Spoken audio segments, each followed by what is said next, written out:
Donald Trump just held a press conference on an issue that he has betrayed his voters on, talking about IVF lowering prescription drug costs to 800%, saying a whole bunch of nothing, as Donald Trump tends to do in these stunts. And I'm excited to be joined by someone who is actually working on the issue of women's reproductive health care, Congresswoman Yasmin Ansari, to talk about the struggles that Donald Trump had in this press conference, both in delivering anything of substance and actually being able to speak. Last week, or maybe it was 2 weeks ago at this point, I can't even remember, we had the acetaminophen slip up, and it somehow got worse than that today. But before Trump even got into lying, which is what he seemingly does best, RFK Jr. wanted to give a little moment of praise to the dear leader that I want us to take a look at first. And this week, it's IVF.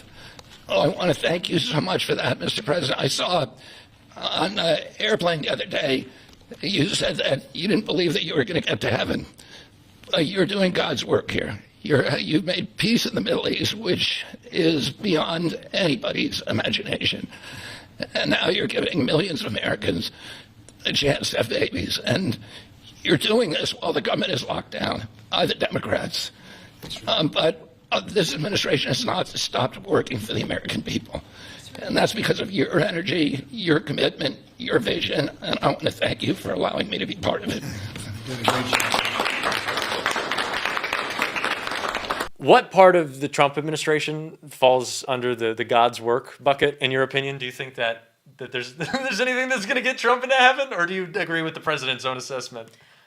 I, for once in my life, agree with the president's own assessment. I mean, literally right now, Donald Trump is actively ripping away healthcare from 17 million Americans, is doing absolutely nothing to prevent 24 million Americans from having their health insurance premiums doubled.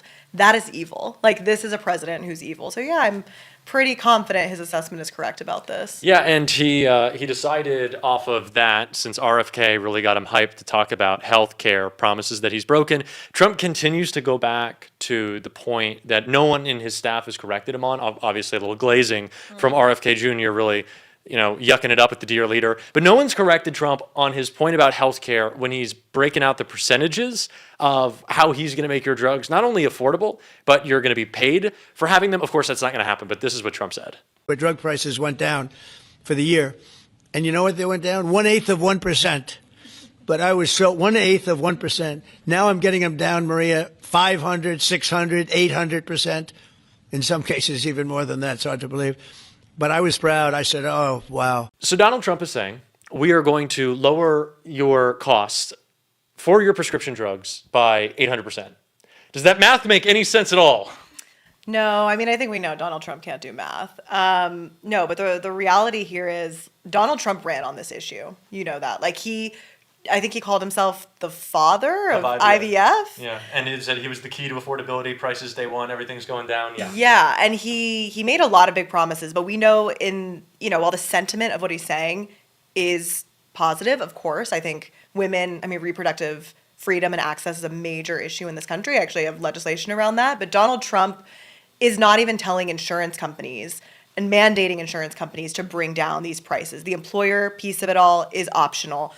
We'll have to see how this plan goes, but nothing in it is credible, and he's made these promises before. And I want to get into the actual work that you're doing, but you talk about kind of like the theater that is this administration. Yeah. Trump is talking about things are going down 600, 700, 800%. And you would think that if he wanted to sell us that he was the father of IVF, if he did actually care about getting this done, he would know the words. Donald Trump, once again. Does he ever know the words? He does not. My man was unable to speak, and we got acetaminophen part 2, and it was not too great.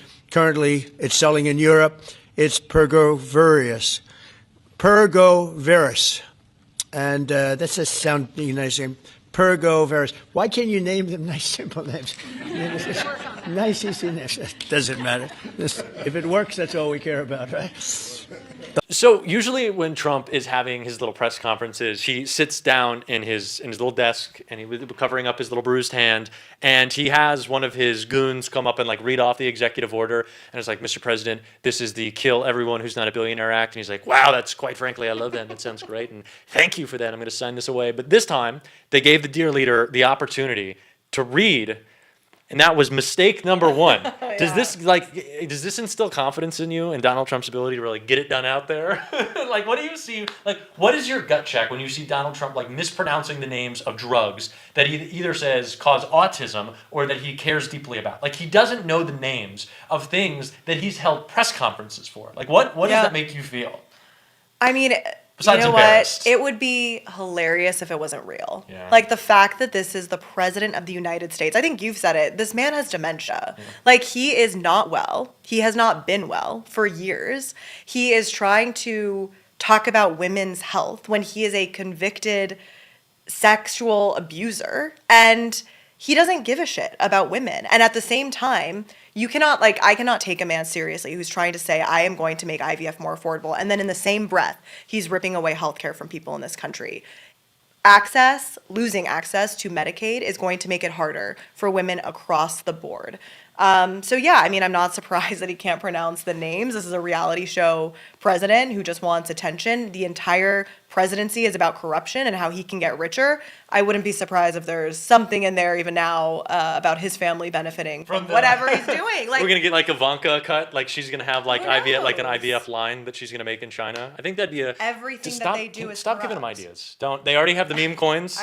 Yeah. We're launching drones. We have drones. Do you know Yeah. about the Don Jr. drones? I think I So there's saw. Don Jr. drones. Kai Trump, the granddaughter, she has some merch. Isn't and Barron Trump is getting a Barron seat is on the and Barron is super liquid. He's like selling crypto. It seems like there was a report about someone shorted the crypto market more broadly, like to the tune of tens of millions of dollars to net hundreds of millions of dollars, and people think it was Barron because it probably was. But yeah, this is exactly what they do, and the corruption is obviously really tough work. Yeah. Because 5 minutes into talking, Donald Trump decided that he had had enough of his own press conference, and let's take a look at what the president was doing. Here we go. It was one after another, and it was wonderful listening to him. But I said, if I have to do this every day, Bobby, should I stand or sit? Thank you, Bob. Please, Dr. Oz. Okay. Mr. President, I'm going to jump in here real quick. I want to start by thanking President Trump. Sir, from the very first phone call we ever had, your support was strong. It was steadfast. It was unwavering. All right, so is this the strongman, like lead with the iron fist, like I will rain hell down upon you that Trump wants to be perceived as? Like, I see this and I'm like, I don't understand the capitulation. Like when ABC or any given law firm or Columbia or whatever other university is like, oh, we're so afraid of Mr. Trump. He's so scary. And then he's like, he can't stand for 10 minutes. It's like, I know the ankles are pretty swollen and he's had a tough day of stealing, people's healthcare away and profiting billions off the presidency. But like, do you think that Democrats need to be talking more about his, I don't even need to say like physical weakness, but just overall weakness more? Yeah, no, I actually talk about this all the time when I'm like at a town hall. Yeah. And people are talking about the fear, which there's a very real thing there to should be be, scared yeah. of. ICE is one example. But the overall strength of this administration, this regime, is largely a facade as well. They do want to use the full power of the government to go after people. But at the end of the day, the courts have been very successful. Attorney generals in this country have led many successful lawsuits. People have been successful. Like, look at the Jimmy Kimmel story. That was millions of people in this country standing up, speaking out, and we won. Yeah. And I think it's so important for people to remember that a lot of what Donald Trump, Stephen Miller especially, like a lot of these characters are trying to do is act like they are authoritarians. But we do have checks and balances in this country, and many of them still work. Republicans in Congress don't take their job seriously, but many other levers do work. Well, you have been talking a lot about the authoritarian project that Trump is carrying Yeah. out. It is a regime, but like what element of like preying upon their like just the insecurities of a guy like Vance or a guy like Stephen Miller? I think the images coming out of Portland right now of people in frog costumes. I think it's a good way to protest is to mock them. Mike Like, Johnson was really scared of those naked He's scared of bicyclists. frogs. Did he talk about the naked bicyclists? Yeah, he said he was just Are we so sure Mike Johnson disturbed. wasn't jealous he wasn't jealous that he was there? I'm not going to make you comment on Mike Johnson, but people have said some things. Mike, come on the show. let's get into this. It seems like you have should some. come on the show. He should. It seems like you have some friends in some different places that you don't want us to necessarily know about. We're not going to judge you for it. We believe that everyone should love as they love. Mike doesn't, and he wants to strip that right away from people. But he does a lot of monitoring of what his son is looking at. But like, what else do you think should be mocked besides the ICE agents? I know it's tough when like this is a very serious thing. People are being ripped out of their communities. People are being ripped out of cars. What's even scarier is like this is an administration like, oh, we care about crime. Oh, crime. They don't give a fuck. But we're seeing fake ICE officers, which they're already like fake police, like going up and ripping people out of cars and saying we're ICE because obviously ICE doesn't identify there's reports themselves. of women being assaulted and like kidnapped. So in the face of like that, just like it is an administration that wants to instill fear. Like what else do you think we kind of need to mock and kind of make fun of? That's a good I know question. it's a tough question because there's a lot, but like what is the response that you think is a little bit lacking with this regime? Like where do you want to see us hit back a little bit more? I mean, I think when you talk about Mike Johnson, I think the fact that Mike Johnson is literally a lapdog for Donald Trump and like will literally do like that man is doing nothing but taking Do orders you from hear Donald that Trump. at town halls? Are people bringing that up? Kind of how John Thune and Mike Johnson have ceded all their power? Yeah, I mean, people Really? are like, "Where's Congress?" Yeah. That's the number one question: is why doesn't Congress do anything? And then you have to explain. Democrats are in the minority. We can't bring bills to the floor, and no one understands why Republicans won't do anything. But they're scared, and I do think the dam's going to break soon on Epstein. So Well, and I wanted to get into that because we have a little bit more of Donald Trump that this press conference was not great. But I want to talk about Epstein for a little bit. We do have some more embarrassing Trump moments, so please do stick around for those because they're important. But you bring up Epstein. The other day, you had a video pop off, go really viral of you, and you were with Senator Mark Kelly, right?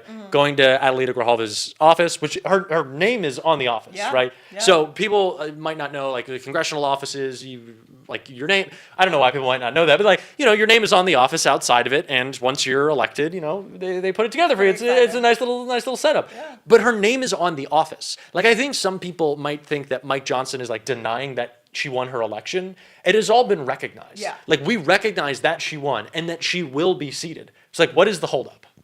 Besides like Mike Johnson being afraid of Epstein. Yeah, so what it is there's something called a discharge petition, okay? And that's a bipartisan thing that Ro Khanna and Thomas Massey have done. What that does is it allows members of Congress to bring an issue up for discussion that the speaker doesn't want to do, right? So they need 218 signatures. If she signs it, and of course she will once she's sworn in, Mike Johnson will have to bring this issue to the floor of the House of Representatives. I want that. And then every single one of his members will have to go on the record to say whether or not they vote to release the files or not.